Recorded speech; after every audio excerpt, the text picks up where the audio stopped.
प्रारब्ध के सभी दर्शकों को मेरा नमस्कार। मेरा नाम है संदीप आर के सिंह और आज हमारे साथ हमारे चिर परिचित श्री बाबा रामदास जी। बाबा जी बहुत बहुत स्वागत आपका। राम राम।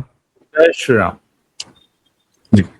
दर्शकों, आपको बिल्कुल पता होगा, याद भी होगा कि जब भी हम बाबा जी से बात करते हैं, एक जो इन्होंने जीवन जिया है पंजाब में रहकर एज अ हिंदू, तो और वो भी आतंकवाद का भयानक दौर इन्होंने देखा है। और उस वक्त को इस समय याद करना, जब हर कम्युनिटी अपना अपना दुख दर्द याद कर रही है, तो हिंदू क्यों नहीं याद करे। हिंदुओं में अक्सर ये आदत नहीं होती है कि हम अपना दुख दर्द पीड़ा याद करते हैं। हम झेलते हैं, आगे बढ़ जाते हैं, प्रोडक्टिविटी की तरफ निकल जाते हैं, अपने बच्चों को बोलते हैं पढ़ो लिखो, जो करना है करो। माँ बाप अक्सर वो दुख दर्द अपने आप तक रख लेते हैं। बहुत सारी ऐसी कम्युनिटीज में नहीं होता, आजकल तो फिल्में बना बना के दिखाई जाती हैं। तो अब समय आ गया है कि हिंदुओं को भी अपने दुख दर्द, कहाँ पर उनके साथ क्या अत्याचार हुए, उसको याद रखने की बड़ी सख्त आवश्यकता है, क्योंकि यह जब हम याद नहीं रखते हैं तो यही चीज हमारे साथ फिर दोहराई जाती है। और आज हम इस वीडियो के माध्यम से, और हो सकता है कि इसमें हमें और भी वीडियोस लगे, तो हम जरा याद करेंगे कि पंजाब में हिंदुओं के साथ क्या हुआ। जैसे कश्मीरी हिंदुओं पर हुए अत्याचार पर कोई बात नहीं की गई, वैसे पंजाब में हुए हिंदुओं पर अत्याचार पर कोई बात नहीं की गई, ज्यादा नहीं की गई। और एक नॉर्मल तरीके से कि हाँ जी वो, अच्छा, अत्याचार की पर किसकी बात हुई? एक वर्ग था जो खालिस्तानी था, जो अत्याचार कर रहा था, और उन्हीं की हरकतों के कारण सिखों पर भी जो भी आपदा आई या विपदा आई, उसकी बहुत बात हुई। और साथ में जो बीच में हिंदू पिसा, हिंदू मरा, उसकी कोई बात हो। कोई सिख अलग नहीं है, कोई हिंदू और सिख अलग नहीं है, हम कोई अलग नहीं मानते हैं, क्योंकि एक कहानी है, कन्वर्सेशन है। उन्होंने अलग माना तो फिर मैं उस कम्युनिटी की बात कर रहा हूँ, और उसके लिए बात करने के लिए मेरे पास बाबा जी से ज्यादा और उपयुक्त कोई है नहीं। बाबा जी, ये 95 चलिए, सतलज जो भी चल रहा है वो सब एक अलग कहानी है। और पंजाब का इलेक्शन भी आ रहा है, वहां पे फिर वही हो रहा है कि वहां का तो हम देखते हैं राजनीतिक नेतृत्व भी एक कसम खा के बैठा है कि जट सिख ही होगा। कभी कोई हिंदू क्यों नहीं वहां सत्ता में आता है? या क्या इतना कुचल के रखा गया है, दबा के रखा गया कि उसकी आवाज दबा के रखी गई है? बाबा जी, बात सिर्फ सत्ता की नहीं, उसके जीवन का क्या हाल है हिंदू, पंजाबी हिंदू? सर, पंजाब के हिंदू की एक विडंबना यह है कि उसने अपने आप को छोटा भाई मान लिया, बी ग्रेड सिटीजन होना मंजूर कर लिया। आप हरियाणा वालों से कभी भी बात करके देख लीजिए, वो कहते हैं पंजाब हमारा बड़ा भाई है। अरे भैया, जब मैं आपका सम्मान देता हूं, आप बड़े भाई हैं, तो मैं आपको सम्मान दे रहा हूं, पर आप बड़े मत बन जाओ। मैं आपको सम्मान दे रहा हूं, ये मेरा बड़प्पन है। मैं आपको बड़ा भाई बोल रहा हूं अगर, तो अब ये नहीं कि आप जो है हाइड्रोसिल में पानी भर लो इतने बड़े बड़े, ये गलत बात होती है। सम्मान मुंह से बोला जाता है खाली। सर, हिंदुओं ने सिखों को बड़ा भाई मान लिया, वीर जी भरा जी। उसका एक कारण था, वो जो मां का जो बड़ा बेटा था ना, वो सिख बनता था। मां का बड़ा बेटा सिख बनता था। और हमारे यहां तो भाई बड़ा भाई जो है वो पिता समान होता है। बाबा जी, छोटी सी बात आपने कहा कि एक हिंदुओं ने गलती की कि उन्होंने अपने आप को छोटा भाई मान लिया, ठीक है, और बड़ा भाई सिखों को मान लिया, वो समझ में आता है। पर बाप तो हिंदू ही है, बाप भी है वो। सर, वो क्यों भूल गया? बताना पड़ता है ना। मैं अब बाप की परिभाषा जब देने लगूंगा तो फिर मेरे पर तो वैसे ही बड़ा आरोप लगता है कि बहुत कड़वा बोलते हैं। बाप कौन होता है? बाप की जरा क्रूड परिभाषा दीजिए तो, मेरे मुंह से निकलवाइए मत। बाप कौन होता है? बाप कौन होता है पता है ना? हाँ ठीक है सर जी। जी, तो भगवान ना करे कि बाप बनना पड़े। छोटे भाई बन के ही रहना मंजूर है। खैर चलिए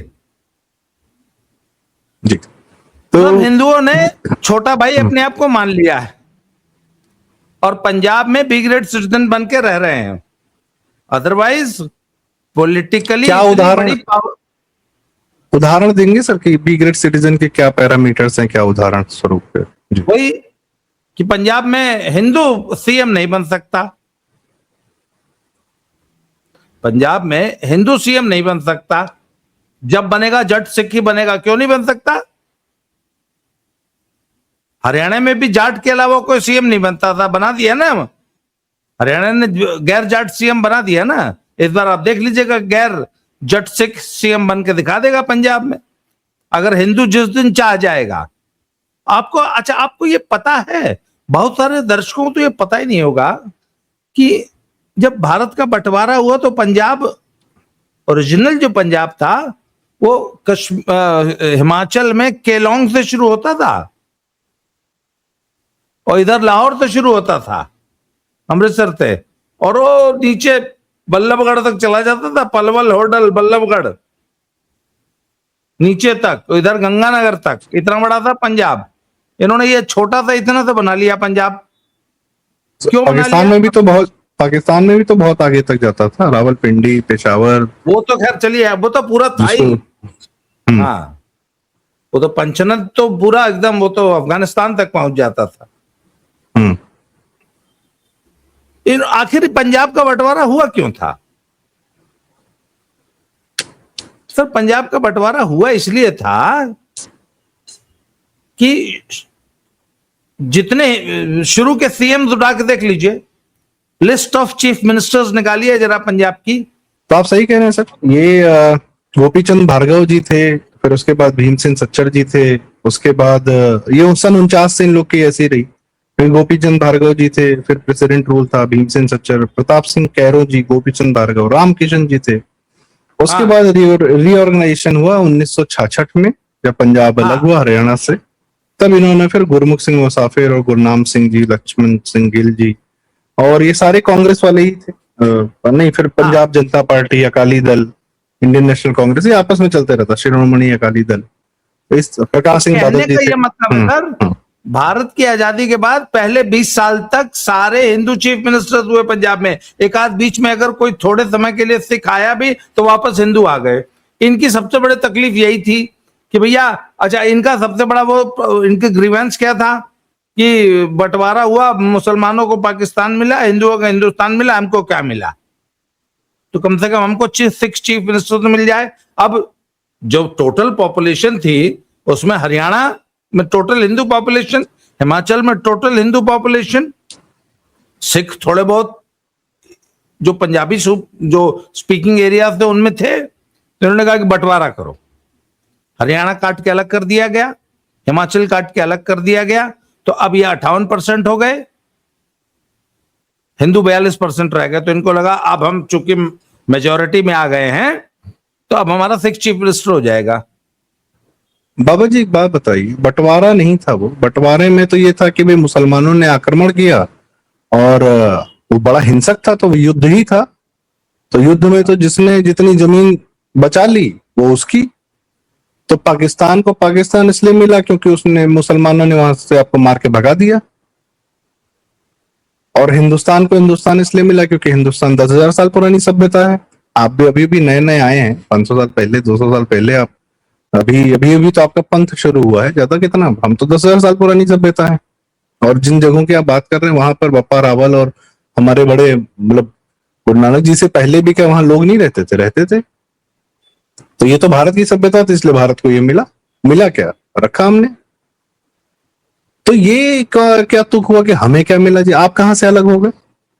आपको तो जो पाकिस्तान लेना था वहां से छोड़ के क्यों आ गए, भाग के क्यों आ गए? जब लेने का इतना ही शौक था तो वो वाला पंजाब क्यों छोड़ के भाग आए? और नहीं, अगर जब खालिस्तान बनाना था तो तभी तुम भी खालिस्तान की मांग रखते ना। जब पाकिस्तान का मूवमेंट चल रहा था तो तभी तुम खालिस्तान भी घुसेड़ देते बीच में।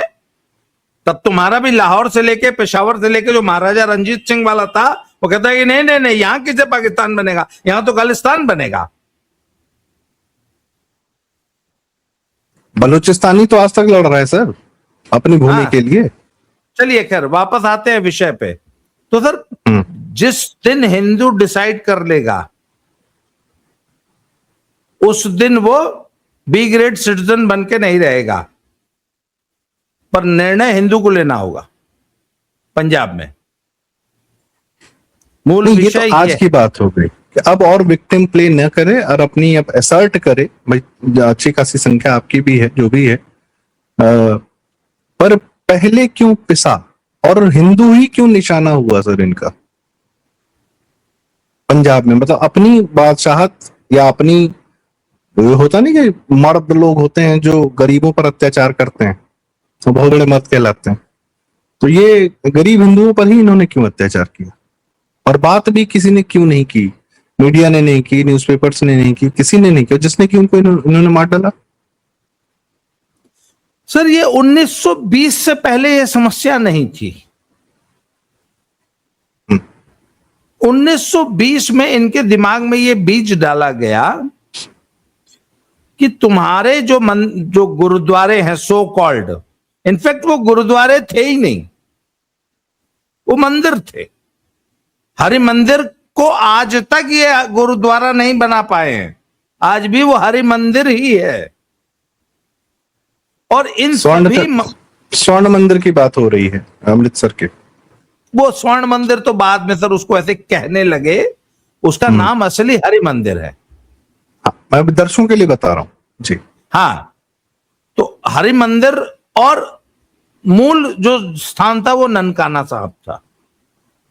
तो इन सभी गुरुद्वारे जो आज सो कॉल्ड गुरुद्वारे हैं, वो उनपे, अच्छा, किसी भी मंदिर का प्रमुख कौन होता है आप बताइए मुझे?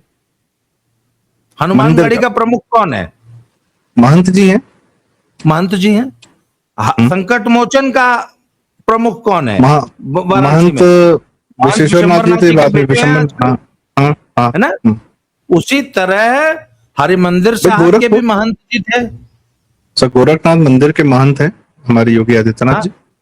हाँ जी। तो इसी तरह हरिमंदिर साहब में भी एक महंत थे, ननकाना साहब में भी महंत थे। मुझे यहां तक याद आता है महंत जी का नाम था लक्ष्मण दास।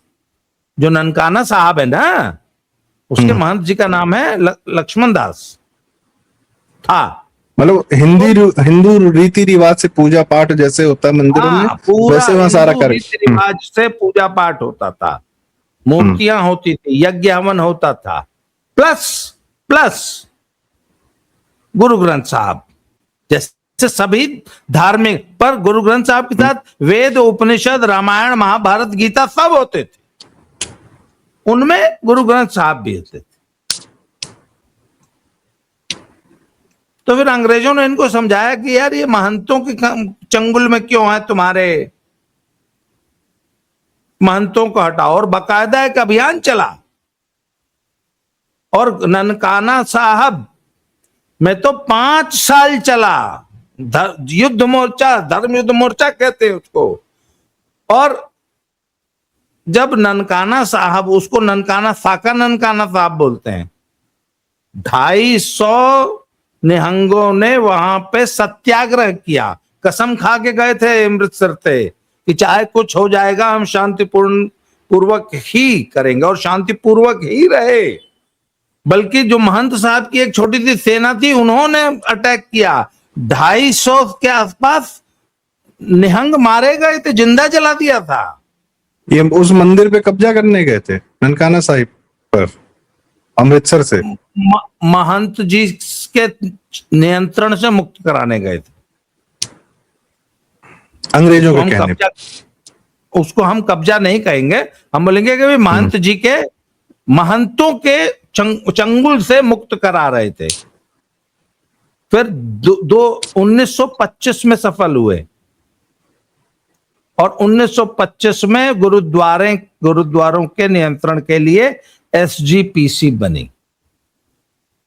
तो फिर हरिमंदिर साहब भी SGPC के नियंत्रण में आया, और देवी की मूर्तियां और हिंदू सारी पुस्तकें मंदिर से बाहर रख दी गई, और SGPC पे नियंत्रण हो गया, और वो गुरुद्वारा बन गया।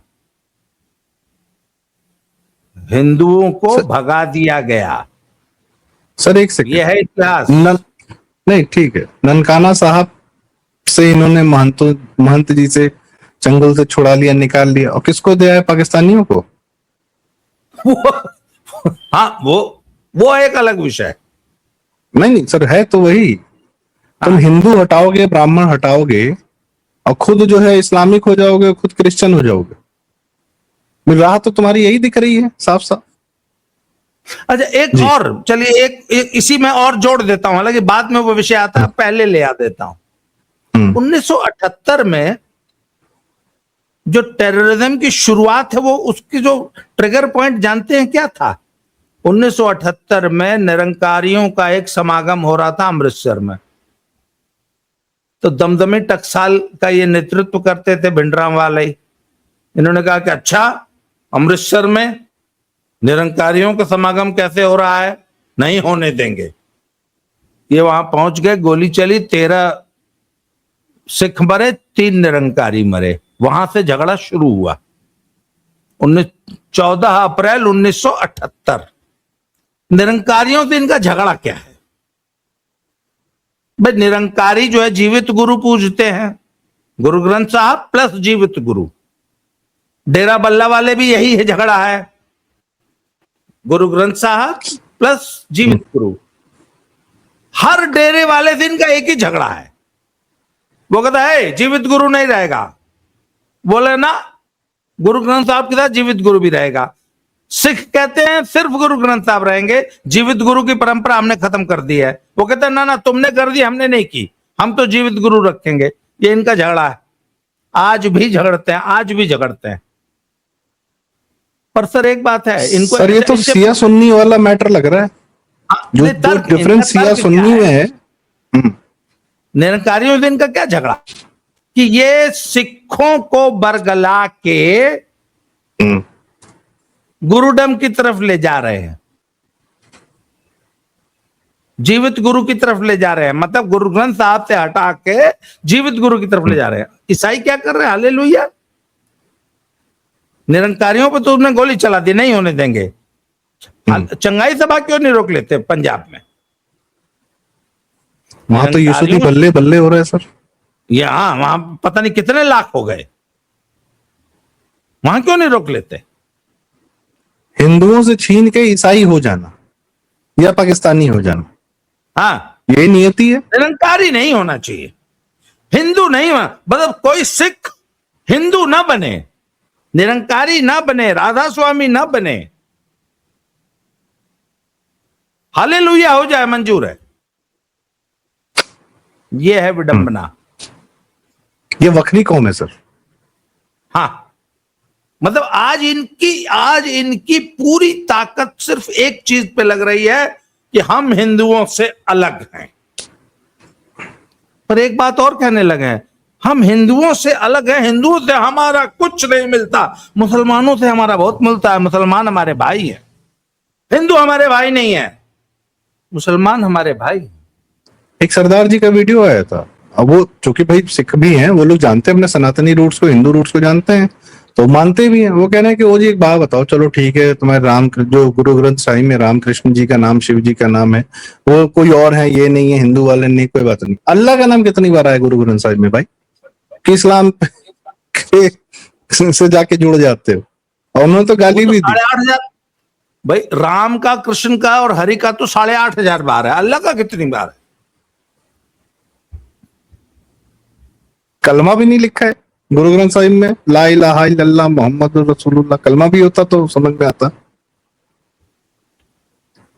अच्छा एक चीज और है सर, तो ये मतलब क्या बहुत कंफ्यूज स्टेट है, या ये टूल्स हैं? जैसे ये अंग्रेजों के टूल हुआ करते थे, ये 1857 को क्रश करने में इनका बहुत बड़ा योगदान था। अंग्रेजों से पैसा पाके इन्होंने आके जो है मराठों से लड़ाई लड़ी, और फिर राजा हो गए वहां के, राजा पटियाला हो गए, ये हो गए, वो हो गए। तो ये टूल्स की तरह ही काम करते हैं क्या? मर्सिनरीज ही है, पैसा लेके लड़ते रहो, भिड़ते रहो, इससे लड़ो, उससे लड़ो, अपना चलते रहो। इतिहास तो ये दिखा रहा है। कंफ्यूज्ड है और आइडेंटिटी क्राइसिस बहुत जबरदस्त है, और अपने पे भरोसा नहीं है। ये भरोसा नहीं भाई, हिंदुत्व को एक भरोसा है कि इतने हजारों सालों से इतने संकट आए, इतनी मुसीबतें आए, इतने झंझावात झेले, आज भी कायम है, कोई हिला नहीं सका। 1000 मतांतर निकले, वापस सब हिंदू बन गए। भाई बौद्ध बने, जैन बने, या बने, वाह बने, सिख बने, आर्य समाजी बने। आज आप किसी आर्य समाजी से पूछ लीजिए कौन हो, बोला हिंदू है। बौद्धों का क्या हुआ? हिंदुस्तान में जो बौद्ध थे सब हिंदू बन गए वापस। इनको ये भरोसा नहीं है कि हम सिख कितने दिन रह पाएंगे। इनका जो सबसे बड़ा आइडेंटिटी क्राइसिस है ना, अरे भैया जहां केश कटे, दाढ़ी बाल कटे, वो हिंदू बन गए। भाई जगजीत सिंह जो हमारे गजल सम्राट थे, वो भी वो सरदार ही थे, सिख थे वो। उन्होंने बाल कटा लिए, कोई कह ही नहीं सकता कि वो हिंदू आदमी नहीं है, और कभी उन्होंने से परहेज नहीं हुआ। उन्होंने कहा पाकिस्तानियों का भी सारा संगीत भारतीयों का है, उनके तो फंडे बहुत क्लियर थे। तो ये अब इन्हीं, अच्छा आज के समय में, हाँ, इनका जो आइडेंटिटी क्राइसिस है ना, हम्म। और इनमें रोल मॉडल्स की बहुत सख्त कमी देख रहा हूं मैं। तो ये ऐसा मूसेवाला है रोल मॉडल, दिलजीत दोसांझ है, हनी सिंह है, ये सब नकली छिछले लोगों को हीरो बनाते हैं। जैसे आज मैं सुन रहा था, भिंडरावाले का एक राइट हैंड मैन था, राइट हैंड। वैसे था तो वो एक नंबर का क्रिमिनल और टेररिस्ट, और उसको मारा। आपस की उसकी लड़ाई का मैं अगर किस्सा सुनाऊंगा तो आप मतलब आपको तरस आ जाएगा। उसको आपसी लड़ाई में ही निपटा दिया लोगों ने। उसको इतना बड़ा हीरो मानते हैं ये कौम का। उसका सबसे बड़ी क्वालिटी पता है क्या है? एक बार पुलिस उसका पीछा कर रही थी, तो वो रेलवे लाइन के किनारे मोटरसाइकिल दौड़ा के भाग गया। अब इन्होंने उसका महिमा मंडन कैसे किया जानते हैं? कि रेलवे की पटरी के ऊपर, जो पटरी होती है ना 3 इंच की, रेलवे की पटरी के ऊपर मोटरसाइकिल दौड़ाया। जबकि फैक्ट यह है कि रेलवे की पटरी के बगल में पगडंडी नहीं बनी होती। हर आम तौर पे रेलवे स्टाफ भी उस पर पैदल चलता है। रेलवे की पटरी के बगल बगल एक पगडंडी, बाई चांस वहां एक पगडंडी थी, उस पगडंडी पे थोड़ी दूर मोटरसाइकिल दौड़ाया। पुलिस पीछा कर रही थी, वहां से मोटरसाइकिल दौड़ा के भाग गया। मोटरसाइकिल होता था उसके पास बुलेट। सुरेंद्र सिंह सोढ़ी उसका नाम था। आप यूट्यूब पे अभी सर्च करिए, ऐसे ऐसे गाने मिल जाएंगे, पता नहीं क्या था। मतलब एकदम दैवीय पुरुष था, दैवीय पर्सनालिटी थी। सर ये तो लग रहा है जैसे मौत के कुएं में बाइक नहीं चलाते हैं वो सब, वैसी हरकत रही हो। ठीक ठीक। अब कोई अगर मौत के कुएं में बाइक चला रहा है, उसको हम कौम का सबसे बड़ा हीरो मान लें। वो अभी उसका एक गाना आया था हनुमान काइंड का, उसने वो मौत के कुएं में बाइक चलाने वालों पे बनाया था। ठीक है, मतलब अगर किसी को देखना हो। सर ये मैंने बोला ना, आइडेंटिटी क्राइसिस से जूझ रहे, रियल हीरोज की कमी है। और जो रियल हीरोज इनमें हैं, उनको हीरो मानते नहीं है। सर इनके यहाँ केजरीवाल ने शायद इनकी चरित्र को बहुत अच्छे से जानता है, इसीलिए एक पियक्कड़ को घोषित किया कि ये बनेगा तुम्हारा सीएम, और इन्होंने बना दिया मेजोरिटी में देके उसको। मतलब किसी को शर्म नहीं है कि पियक्कड़ घोषित पियक्कड़ को अपना सीएम बना लो तुम।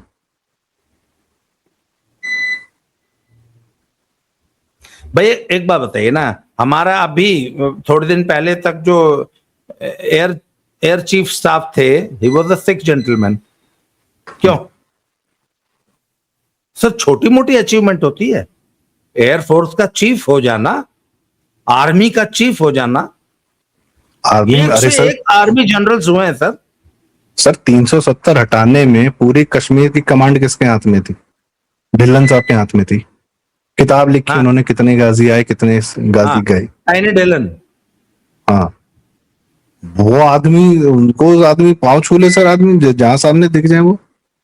हाँ, तो इतने, अच्छा जो रियल हीरोज हैं उनको कौम का गद्दार बोलते हैं। सर कौम का गद्दार जो शब्द है ना, वो इस्लाम का है, मुसलमानों का है सर। मुसलमानों ने मीर जाफर के लिए शब्द प्रयोग किया, कौम का गद्दार। तो यहां तो ये मुसलमानों से मिलते हैं सर, इनकी शब्दावली और भावभंगिमा या विचार और लोगों के प्रति व्यवहार।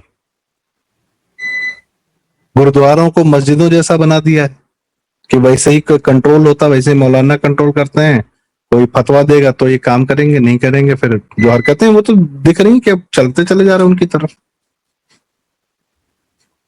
जी बाबू जी। तो सर बात यह है कि अच्छा, हमारा विरोध किससे है?